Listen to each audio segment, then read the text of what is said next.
اللہ کے محبوب علیہ الصلوۃ والسلام نے جو ہے وہ ذکر فرمایا، الا اخبرکم باہل الجنہ، میں تمہیں اہل جنت کے بارے میں خبر نہ دوں؟ تو ظاہر ہے صحابہ نے جھولیاں پھیلا دیں اور عرض گزار ہوئے کہ ضرور ارشاد فرمائیے، چونکہ ان کو یہ آرزو تھی کہ ہم اہل جنت سے ہو جائیں، اور دوزخ سے اللہ کی پناہ مانگتے تھے۔ اور یہ بات ذہن میں رکھیے گا کہ دوزخ اللہ کی رضا کا مظہر ہے، جنت اللہ کی رضا کا مظہر ہے، اور دوزخ اللہ کے قہر و غضب کا مظہر ہے۔ مطلب کیا؟ اللہ جس سے راضی ہوگا اس کو جنت عطا کرے گا، اور جس سے ناراض ہوگا اس کو جہنم میں ڈال دے گا۔ تو جنت کی طلب کرنا یہ اللہ کی رضا مانگنا ہے، اس کی خوشنودی طلب کرنا ہے، اور دوزخ سے پناہ طلب کرنا یہ اللہ جل شانہ کے قہر و غضب سے پناہ طلب کرنا ہے اور اس کی امان مانگنا ہے۔ تو اس لیے ہمیں جنت مانگنے کا حکم دیا گیا، دوزخ سے پناہ مانگنے کی تلقین کی گئی، اور میرے اور آپ کے آقا و مولا نے اپنے غلاموں سے کہا کہ جب بھی اللہ سے مانگو تو جنت الفردوس مانگو، یہ جنت کا اعلیٰ درجہ ہے۔ تو اللہ ہم سب کو جنت کے اعلیٰ مرتبے عطا کرے اور نار دوزخ سے ہمیں محفوظ فرمائے، آتش دوزخ سے ہماری حفاظت فرمائے۔ تو ہر صحابی کی یہ آرزو تھی، تمنا تھی کہ ہم جنت کے مستحق ٹھہریں۔ تو فرمایا کہ الا اخبرکم باہل الجنہ، میں تمہیں اہل جنت کے بارے میں خبر نہ دوں؟ تو پھر ارشاد فرمایا الضعفاء المظلومون، جو کمزور ہیں اور مظلوم ہیں وہ اہل جنت ہیں، ایمان کی شرط کے ساتھ۔ جو مسلمان کمزور ہیں، ظلم و ستم سہتے ہیں، تو آقا کریم نے فرمایا کہ وہ اہل جنت ہیں، چونکہ بہت سارے ان کے گناہ، ان کا کفارہ ان پر ہونے والے ظلم بن جاتے ہیں۔ تو اسی طرح مسلمان جب ظلم اور جبر سہتا ہے تو یہ اللہ جل شانہ اس کو اس کے بدلے میں، اس کے صلے میں جنت عطا کرتا ہے۔ اہل ایمان کو دنیا میں جو تکلیفیں پہنچتی ہیں تو ان تکلیفوں کے بدلے میں ان کو اجر دیا جاتا ہے، حتیٰ کہ جو اہل ایمان کے پاؤں میں کانٹا بھی چبھتا ہے اللہ اس کی بھی ان کو جزا عطا کرتا ہے۔ اور ایک حدیث پاک میں آتا ہے کہ اہل بلا کو جو قیامت کے دن اجر و صلہ عطا کیا جائے گا تو لوگ آرزو کریں گے کاش کہ ہماری کھال اور ہمارا جسم لوہے کی کینچیوں سے کاٹ دیا گیا ہوتا، تو آج جو صلہ اس کا حشر کے روز دیا جا رہا ہے۔ تو مظلوم بن جائیں، کبھی ظالم نہ بنیں، چونکہ ظلم قیامت کے اندھیروں میں سے ایک اندھیرا ہے، اور مظلومیت یہ دخول جنت کا سبب اور ذریعہ ہے۔ تو حالات میں بعض اوقات اس طرح کی صورت بن جاتی ہے کہ یا آپ ظالم بنیں یا آپ مظلوم بنیں، تو اس وقت مظلوم بننے کو اختیار کر لیجئے گا، ظالم کبھی بھی نہ بنیے گا، چونکہ ظالم کا ٹھکانہ آتش دوزخ ہے اور مظلوم کی جگہ اللہ کی جنت ہے۔ تو اللہ کے محبوب علیہ السلام نے فرمایا الضعفاء المظلومون، جو مظلوم کمزور لوگ ہیں وہ اہل جنت میں سے ہیں۔ اب کشمیر کے مظلوم لوگ، فلسطین کے اندر جبر کی چکی میں پسنے والے، اور شام کے مظلوم مسلمان ایک طرف تو اذیتوں میں مبتلا ہے اور دل دکھتا ہے، اور دوسری طرف وہ مبارک کے مستحق ہیں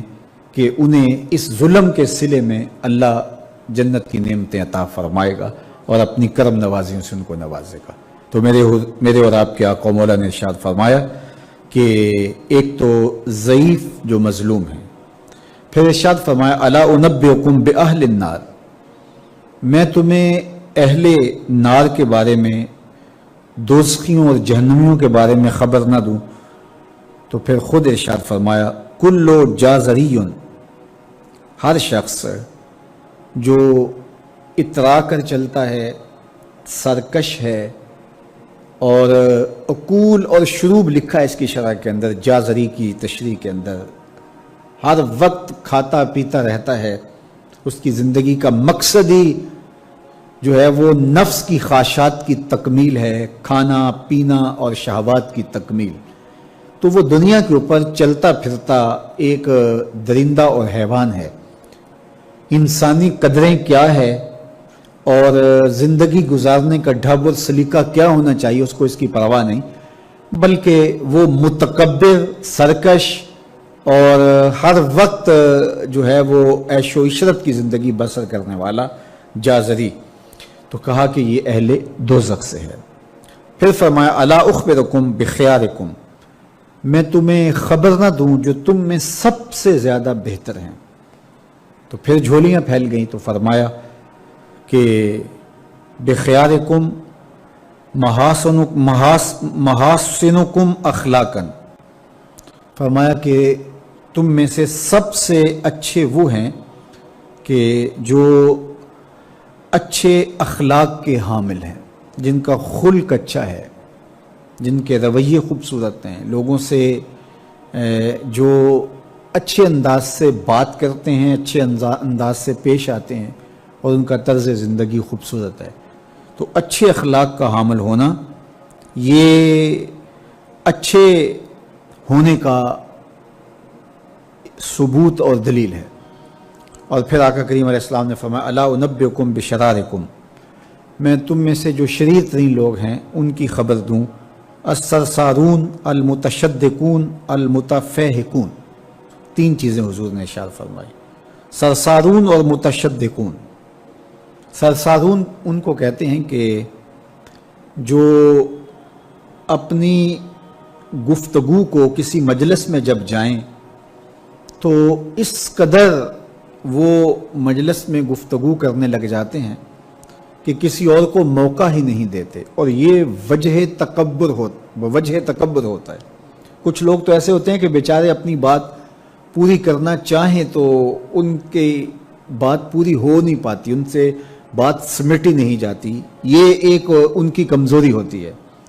لیکن کچھ لوگ کبھی ادھر کی کبھی ادھر کی، کسی اور کو بولنے کا موقع ہی نہیں دیتے،